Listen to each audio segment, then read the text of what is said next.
Oke, teman-teman, selamat malam. Masih di gagasan Read My Bag. Sesuatu hal yang kita kerjakan harus selalu meninggalkan jejak baik untuk generasi setelah kita. Malam ini gue sama, ini maha guru gue, mentor kelas satunya gue, dan beliau adalah seorang pemimpin yang nggak pernah narik gue, tapi mendorong gue. Artinya menjorokin gue sampai akhirnya gue cinta sama apa yang gue kerjain sekarang kok. Dan ini nggak bisa lepas. Gue nggak pernah pindah kemanapun kerja selain di event. 25 tahun gue kerja di event gitu. Jadi gue ngerasa apa yang gue punya, Koko pernah punya, pernah kasih ke gue harus kasih juga ke generasi yang. Gue cuma pengen nanya sama Koko, apa sih harapannya untuk dunia event di Indonesia? Itu sih Pak. Iya, sebetulnya kalau bicara event ya, Anto, kalau flashback dulu ya. Ya, kita kan waktu itu sekitar tahun 94, 95, 96 ya. Yes. Mungkin 25 tahun yang lalu ya, Anto ya. Iya. Kalau saat itu Indonesia itu kebutuhannya beda dengan saat sekarang. Oke. Nah, dulu bagaimana orang bisa membuat konser, membuat penyelenggaraan apapun bentuknya yang namanya dunia hiburan itu agar supaya masyarakat dari Sabang sampai Merauke bisa tahu, bisa menikmati, bahkan bisa terinspirasi. Kalau dulu itu, tapi sekarang kan udah zaman digital nih, 25 tahun cerita, nih udah beda lah ceritanya semua. Kalau jadi kalau ditanya dengan harapan itu kan juga harus disesuaikan dengan apa yang ada kan. Nah, kalau apa yang ada sekarang, rasanya gua sebagai warga negara ya, bagian dari dunia pertunjukan, lama hidup di situ, bukan hanya hidup sebetulnya, ya sangat berterima kasih karena hidup dan dihidupkan. Dihidupkan itu artinya begini, gue bisa makan, anak-anak bisa sekolah itu karena pekerjaan ini, gitu. Dan gue hidup di sini bahagia. Jadi sudah lama event itu jadi industri sebenarnya. Harusnya sudah lama. Kalau gue sendiri kan udah 30 tahun lebih, jadi kalau gue pikir anak-anak bisa kuliah, gue sendiri bisa bahagia. Ya maaf kalau bajunya sekarang garis-garis gini ya beli dari event gitu ya, kayak gitulah. Nah, tapi balik lagi tadi pertanyaannya, harapannya apa nih ke depan? Kalau dulu ceritanya tadi itu kebutuhannya beda. Sekarang apa yang gue catat ya? Yang pertama yang paling gue catat itu adalah ternyata Indonesia itu kemajuannya itu jalan di tempat dari sudut internasional. Dari view-nya internasional. Iya, internasional. Karena kalau di dalam negeri ya udah wajar lah. Nah, kita tuh sekarang ya mungkin dari 34 provinsi, 500 lebih kabupaten ini semua tuh udah punya IO gitu sekarang kan. 25 tahun yang lalu mungkin hanya di kota-kota besar misalnya. Ada kehidupan IO-nya ada. Tapi nggak sebesar. Sekarang tuh udah merata lah semua lah. YouTuber itu aja nggak hanya dari Jakarta gitu kan, yang jago-jago malah dari daerah gitu. Nah, tapi ada tadi yang gua catat itu. Ternyata ketika kita jalan di tempat pasti ada sesuatu yang kurang. Ya nggak mungkin lah negara dengan populasi terbesar nomor 4 di dunia, tapi maaf dunia eventnya muter-muter di Sabang sampai Merauke aja lucu gitu ya. Angin ribut. Malah ya kita dengar Asian Games kemarin juga masih banyak tenaga asingnya. Nggak apa-apa tenaga asing karena kita warga dunia, akan tetapi kita juga harus berani tampil. Contoh ya, di Eropa itu bisa dikatakan ada lebih dari 20 negara bisa bergantian menangani Olimpiade musim panas, musim dingin, kejuaraan dunia, ganti-gantian mereka. Macam-macam mereka gede-gede gitu. Sebagai contoh di Indonesia itu dulu pernah tahun 95 ada ECA2 itu perusahaan dari Prancis. Tapi hebatnya orang-orang Eropa itu bisa menjadi IO di Indonesia dan bahkan di Amerika. Jadi Independence Day of America kalau kita lihat tuh kalau di YouTube nanti ada tulisan di bawah tuh ECA2 jadi Echo Charlie Alpha 2. Nah, bahkan si Echo Charlie Alpha 2 ini kan orang Prancis nih. Nah, dia itu hampir dipastikan setiap opening closingnya World Cup pasti dia. Itu perusahaan Prancis tuh. Nah, begitu juga orang-orang Singapura. Misalnya kalau teman-teman pernah dengar Pico tuh di Singapura. Kalau ada event-event exhibition besar, exhibition itu ribuan tuh tiap tahun di dunia. Itu Piko tanganin. Ya maaf nih, Indonesia datang selalu hanya sebagai peserta. Sementara ya Singapura kan cuma 6 juta orang. Dikit banget gitu. Jauh banget. Kita 270 juta nggak ada yang bisa bikin gitu. Nah, inilah yang lalu ya. Nah, kalau jadi harapan ke depan ya kita berharap teman-teman terutama nih yang anak-anak yang junior nih, angkatannya Anto ke bawah lagi, bahkan mungkin dua generasi lagi ke bawah. Dua generasi di bawah, rasanya dengan kehidupan digital yang sebetulnya kekuatannya bareng nih, imbang. Nah, rasanya harus sudah berbuat, sudah harus menjadi bagian dari dunia internasional. Kalau enggak, kasihan dong negaranya dong. Ibarat orang ya masa di rumah terus kan jalan-jalan juga dong. Jalan-jalan dalam arti devisa. Kalau cuma barang kita beli, kita bikin muter-muter di sini aja, kita nggak menghasilkan devisa. Tapi pertanyaan gue kan Om Koko juga kan dengan Kemenparekraf dekat juga ya. Iya, dekat semua gitu. Karena dunia ada nggak sih pemikiran dari pemerintah untuk apa ya, menghidupkan gelombang besarnya ini gitu. Bukan yang kecil-kecil ya, kecil-kecil ada, bukan nggak disyukuri, tapi ada nggak sih gelombang besarnya ya nyatu tadi tuh, nyatu semuanya. Kalau bicara jujur belum ada. Kenapa? Teman-teman juga kita harus kita ini juga ya. Kita harus menyadari Indonesia itu baru 72 tahun merdeka. 75 tahun merdeka. Amerika itu udah 200 tahun lebih, Perancis itu udah 150 tahun lebih. Jadi sebetulnya dari sisi usia kita nih masih anak kecil buat mereka. Tapi sekarang nih zamannya digital nih, apalagi dengan adanya COVID ini. Jadi cepet tua. Jadi cepet tua nih, tapi juga cepet tua kalau bijak nggak masalah lah. Apalagi sekarang COVID-19 ini kan bikin kita semua restart. Ya mudah-mudahan ketika semuanya restart, teman-teman punya pemikiran yang hebat. Ayo nih kita berkompetisi di ASEAN lah paling enggak. Saran saya juga. Tadi Anto kan cerita Backstagers kan di Indonesia nih. Saya ngebayangin kalau ada IO se-ASEAN dipimpin oleh ya mungkin bergantian lah. Tahun ini dari Indonesia, tahun besok dari Filipina, itu bagus sekali. Oke, kita belum menginternasional tapi sudah bersama-sama mereka. Dan maaf, paling enggak Indonesia ini kan paling banyak nih negara ini di ASEAN, kita paling gede. Di Singapura cuma 5 juta, Malaysia cuma 27 juta orangnya. Kita 270 juta. Itu gila. Jadi kalau jadi kalau misalnya minggu depan Backstagers ajak itu di beberapa negara ASEAN, pasti langsung ikut. Saya bahkan yakin Asia itu pasti ikut. Pokoknya kalau ada Indonesia pasti ikut. Ya karena kita terbesar ya. Dan jangan lupa sekarang bisnis itu bagaimana menggrab, bagaimana mengambil populasi sebanyak mungkin. Mau YouTube, mau Facebook, apa aja. Makanya semua big data. Ya, aplikator dunia pengennya ke sini.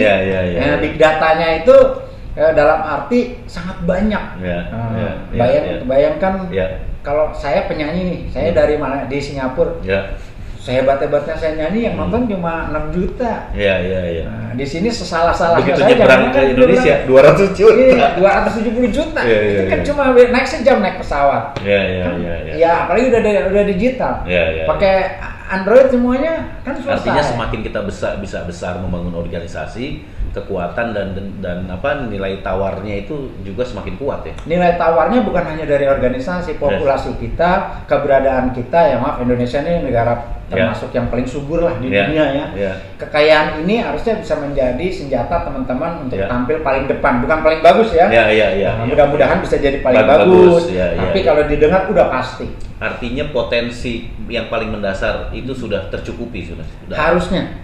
Yang penting kita jangan sombong, jangan saling itu, pecah, saling minder apa segala macam. Iya, memang kan kalau hidup itu kan disiplin, kerja keras, saling peduli, mau berbagi kasih sayang, syukur-syukur antar temen mau berkorban, bukan hanya kompak. Udah pasti keren. Jadi kalau kayak Backstagers ngajak negara di ASEAN ya, maaf mungkin dalam sejam semua pada pengen ikut kali.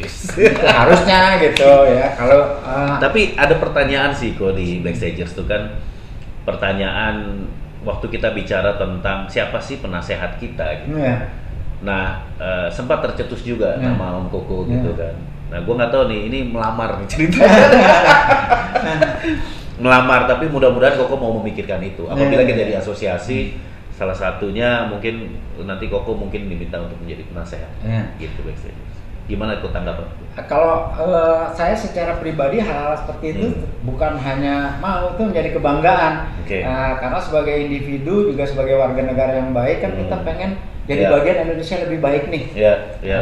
Justru mungkin ada pemikiran untuk si adik-adik ini bisa lebih tampil karena kemampuannya kan beda lah. Kalau kemampuan gue jauh lah, kalau gue mungkin dari kebijakannya mungkin mengerti, tapi dari sisi lain mungkin beda zaman lah ya. Harusnya teman-teman lebih hebat. Tapi teman-teman kadang-kadang lupa kita ini negara nomor 4 populasi terbanyak di dunia, garis pantainya tetap harus ada yang dijaga.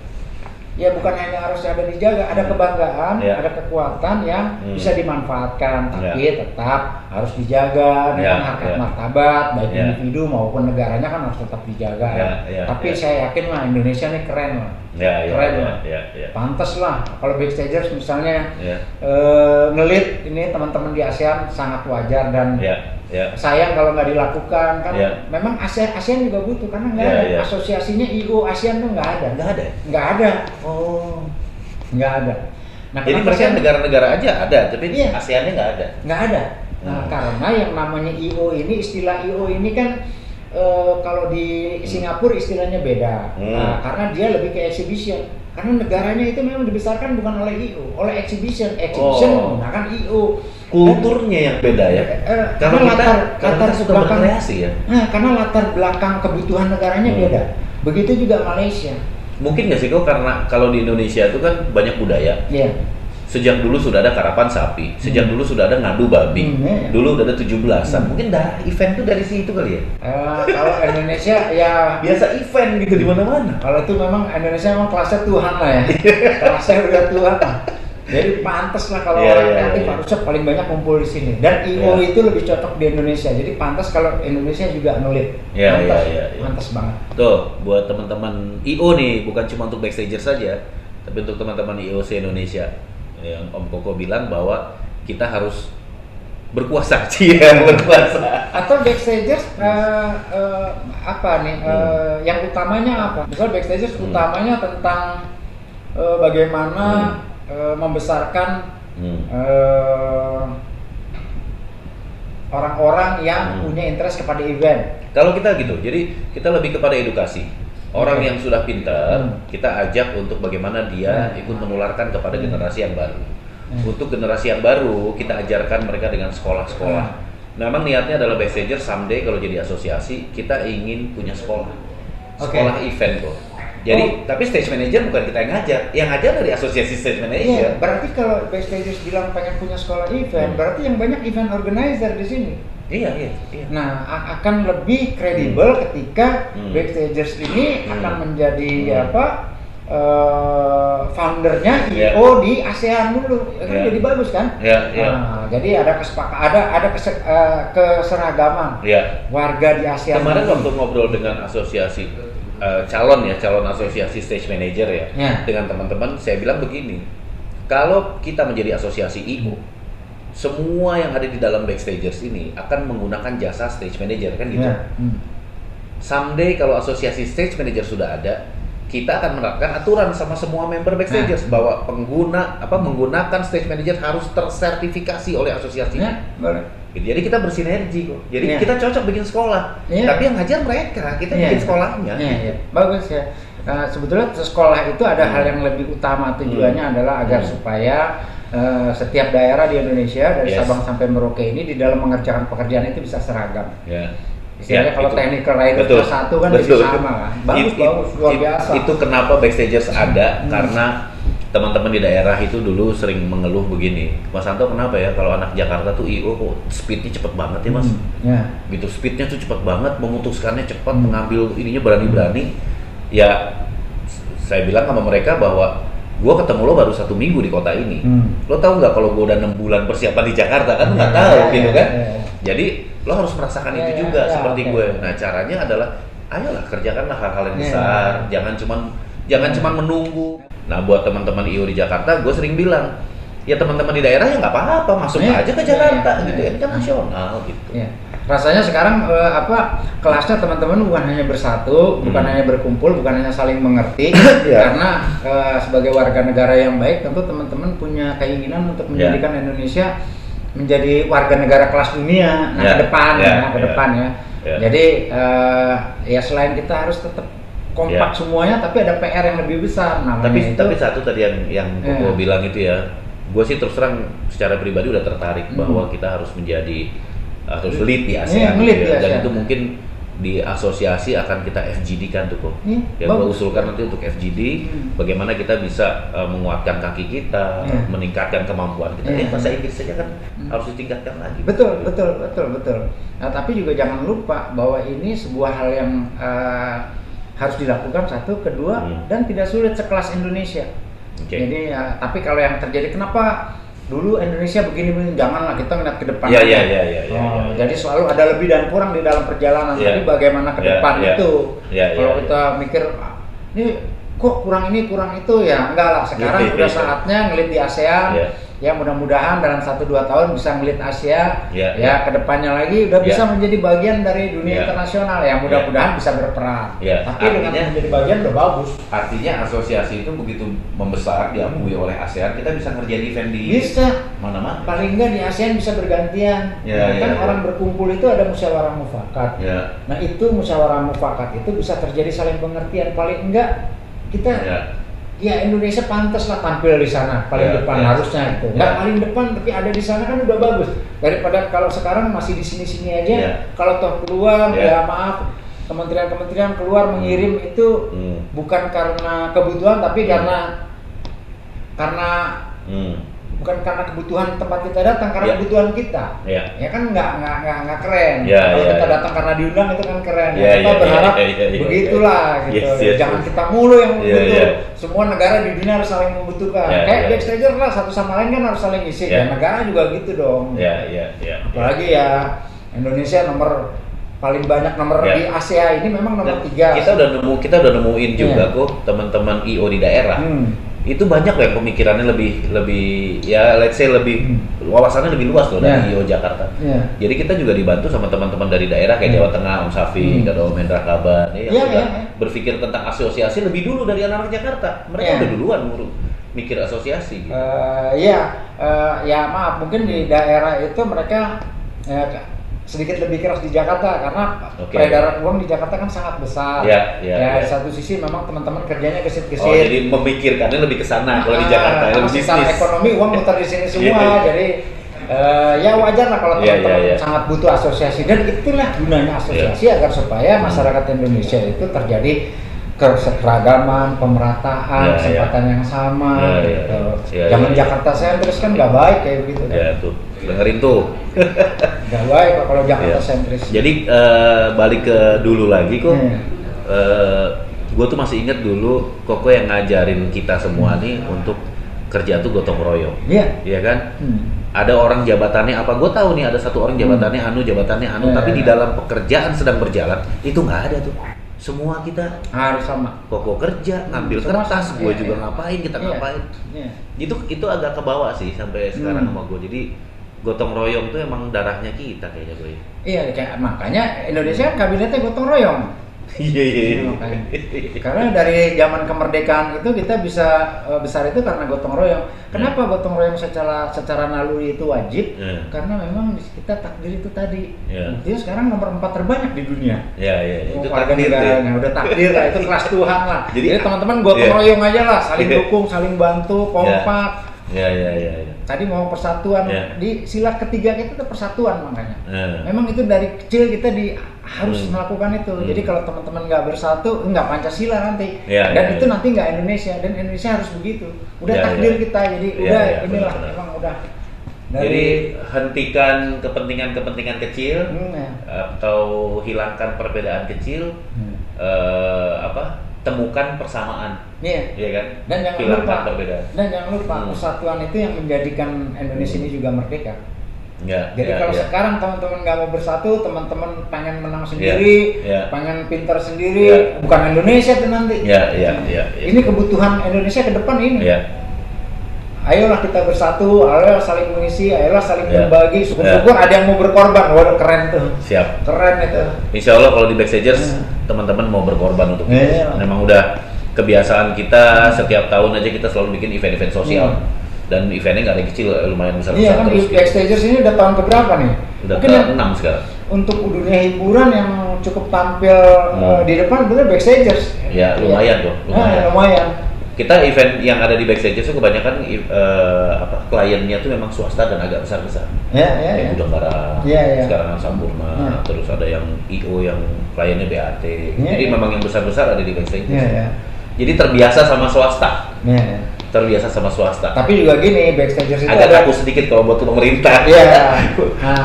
Karena gini ya, karena Backstagers juga ada di Jakarta, perputaran sangat besar di sini. Kemudian ya sekota kita ini kan ibu kota kan, jadi secara naluri ya pantas lah kalau Backstagers seperti itu. Tapi juga jangan lupa kalau cuma muter-muter di Jakarta, Jakarta itu Indonesia dan Indonesia itu butuh dunia. Jadi ya paling enggak tahun inilah jadi ngelit di ASEAN. Itu wajib itu rasanya kan. Insya Allah mudah-mudahan Bismillah. Teman-teman kayaknya ngobrol sama Om Koko sekian dulu. Om Koko terima kasih banyak. Sama-sama, terima kasih, keren. Pasti nanti teman-teman Backstagers ditunggu di sini ya untuk ayo kita ketemu cerita-cerita banyak. Kita ngobrol di sini buat paling nggak para founders dan teman-teman yang dari daerah kalau lagi ke Jakarta.